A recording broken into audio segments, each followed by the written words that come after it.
Good evening, everyone. Welcome to your evening news recap. This is episode 16 of your nightly podcast on a recap of all the news that you might have missed throughout the day. Today is National Trans Visibility Day. Actually, I think it's Trans Visibility Day across the world. But yeah, happy Trans Visibility Day. Trans rights are human rights. I will fight anyone who tries to argue with me on that stance. Anyways, with that being said, um, not too much news to cover. It's been a pretty slow Monday. Majority of the news from today comes out from the other news segment, but we've got news on the Trump administration. We've got news in Europe, France to be specific, and we've got some other news. So, with that being said, let's get started. One topic today for the Trump administration. Trump plans to spend 40 mil to house less than 400 migrants at Guantanamo Bay. The concentration camp in Guantanamo Bay so far has costed taxpayers $330 million, according to officials who briefed Congress on Donald Trump's mission to crack down on immigration. Each flight only each flight, which only held a few hundred people, cost $40 million total to go to the Guantanamo Bay facilities. This is the first mention of any cost for the Guantanamo Bay facilities, and there currently are only a couple dozen people at the facilities, but Trump plans to bring more very shortly. Um, this is very clearly a concentration camp. There's no way around that. We did in the past with the Japanese, we're doing it now. We have a history of doing it. There is nothing stopping that from being a change. Honestly, don't know where the vote was for taxpayer dollars to go to this. Don't remember there being one, or don't remember there being one. But maybe I'm wrong. But I'm like 99.9% sure there was not a single vote for taxpayer dollars to go to building concentration camps and funding concentration camps. But apparently we don't get a say in that anymore. I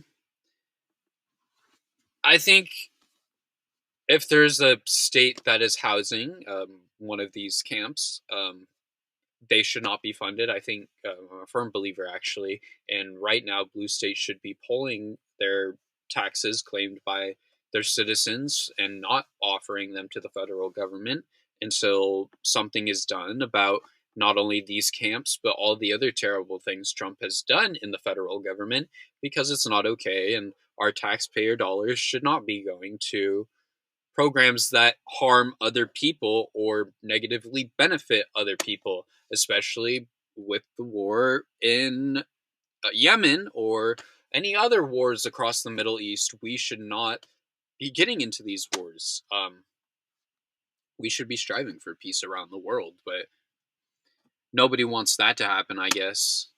Apparently, that's some foreign hard concept to understand for most people, which is absolutely crazy. It shouldn't be. Peace around the world should be a thing. Western peace shouldn't just be a thing, it should be peace around the world. I shouldn't be crazy for saying that, but for some reason, I am, I guess. Beyond me. There's been some movements about people not paying their taxes this year, thinking they can get away with it because of the lack of funding in these organizations that oversee it. I'm not going to come out in support of that, but do as you see fit. That's all I'll say. Yeah, that's all I have to say on that one, I think. Moving on to the next segment, like I said, pretty quiet day. Europe has barred a far-right leader from running. This is from um, Berlin news letter Robert Rem. My great friend brought me this article. Huge thank you to him. With that being said, let's get reading. The right-wing nationalist French politician Marine Le Pen will most likely not be able to run in the 2027 presidential election, following conviction for embezzlement of funds through bogus employment of staff in the European Parliament. the court Paris imposed a 5-year ineligibility for political office with immediate effect. The court also sentenced the 56-year-old to 2 years in prison with an ankle monitor, and 2 additional years were suspended. A fine of 100,000 euros was also imposed. Before presiding, the judge had announced the full verdict and sentenced Le Pen. The politician left the courtroom. The verdict can be appealed, however, it is generally considered unlikely that an appeal would lead to a quick outcome. The 56-year-old, her party, and other defendants were accused of embezzling public funds. The central allegation was that the Le Pen party, the Reassemblement National, received money from the European Parliament for parliamentary assists, who in fact worked partly or entirely for the party. The total amount of involved was said to be closer than 7 million euros. Le Pen was recently ahead in the polls for the presidential election. The imposed of temporary ineligibility for political office with immediate effect. This punishment is a common in France when politicians are convicted of corruption or breach of trust. The prosecution has demanded that a sentence be provisionally implemented immediately after the verdict and not after a final decision in higher court. The defense pleaded acquittal. The affair had burdened Le Pen and her party for years. Le Pen's right-wing National Party is on the rise in France and is now strongly representative in the parliament as ever. In 2018, Marine Le Pen renamed the far-right National Front, founded by her recently deceased father, Jean-Marie, the National Rally, and refrained from overly radical positions to make her electable among the broader selections in the population. In the scandal surrounding the possible bogus of employment of EU staff, Le Pen constantly denied the allegations, saying, "I don't feel I have committed the slightest irregularity or the slightest illegality on the trial." This is some great news for France. Honestly, I wish we in the United States had issues like this, where if politicians got in trouble, they were barred from running. But unfortunately, we do not. Honestly, when I am a state representative, that is something I'd like to strive for. I think it's very important that people who break the law are not able to work with the law, whether that means you're a judge, a senator, a politician, or whatever. If you break the law, you should not be involved in leading our country. I have a strong opinion on that, and I strongly believe that should be a fact, especially with Donald Trump having 34 felony counts. If you are a felon, you should not be allowed to be the president of the United States. There should be no questioning that. Fortunately, with the current laws and set in this country, that is not the case, and that is something I would really like to change. This is a great move for France, and this is great news for France. I'm glad to see that although the United States is struggling with fascist ideology, that other countries are putting down these right-wing ideologies that could be fascist or maybe are quite similar to fascism, because it's a good thing. Or fascism is not a good thing. I retract that. That sounded wrong. But I strongly believe we should get rid of fascism. It is clear that that is an ideology that does not work, that is very much so flawed and has failed. There has been multiple instances in history to prove that. Fascism should be an ideology of the past and a failed ideology of the past. But as of now, that isn't the case.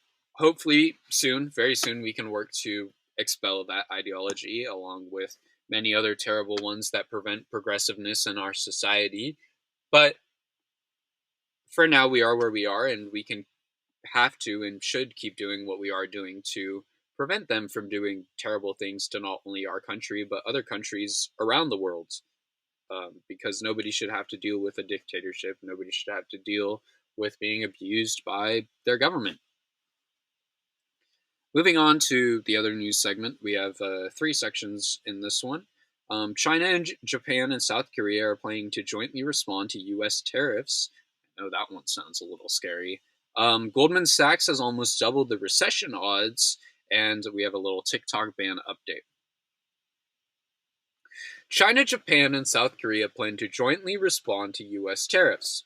Asian allies are looking to deepen ties with China due to new U.S. trade restrictions. On Saturday, top trade officials in China, South Korea, and Japan held their first economic dialogue in over 5 years. They intend to enhance economic and trade cooperation with a high view to signing a quote free, fair, comprehensive, high quality, and mutually beneficial end quote free trade agreement. The South Korean Trade Minister Chiang In-ko said in an announcement, "We are making thorough preparations to respond to the U.S. announcement on the reciprocal tariff set for April 2nd. We have been in continuous negotiations with the U.S. to best protect our company's interests."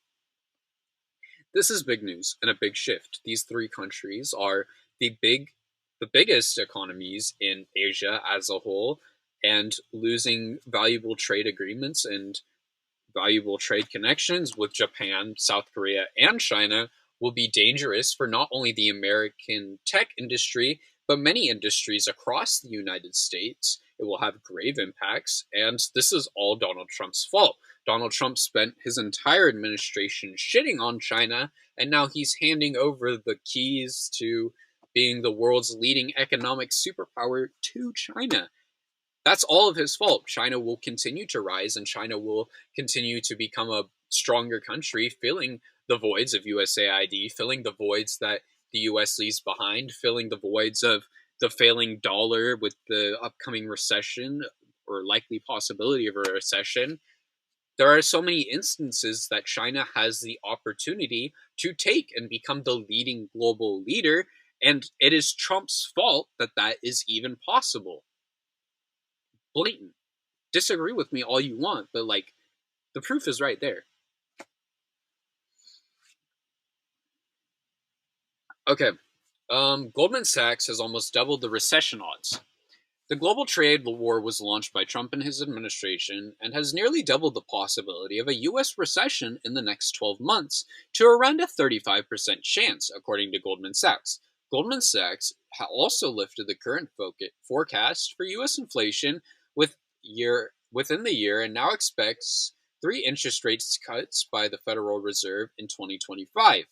In the research note, they wrote, "The upgrade from our previous estimate reflects our lower growth baseline, the sharp recent deterioration in household and business confidence, and statements from the White House officials indicating greater willingness to tolerate near-term economic weakness in a pursuit of their policies. While sentiment has been poor and the predecessor of activity over the last few years, we are less dismissive in the recent decline because economic fundamentals are not as strong as in prior years."